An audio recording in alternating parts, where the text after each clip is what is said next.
Hello, good night.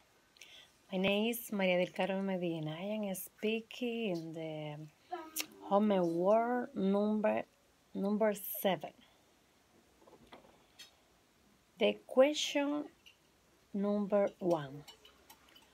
Who it is important for you to raise awareness about the importance of nature?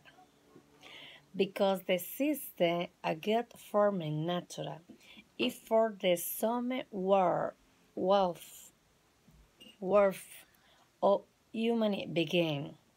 Everything created in nature is of vital importance for the air we breathe, vegetation, fauna. Everything was created with love and with a goal here in the earth. Question number 2.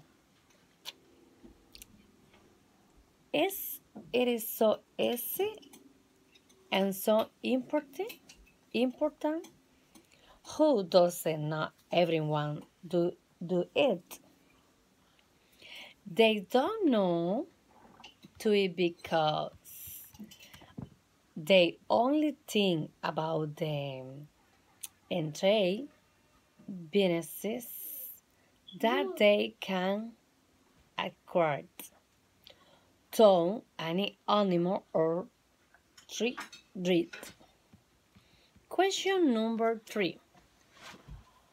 Can you take care of it? No. Don't not throw garbage into rabies Mommy. and the environment recycled, not cut the trees, plant tree, take care of animal. Bye bye, see you later. Thank you, teacher. Next video.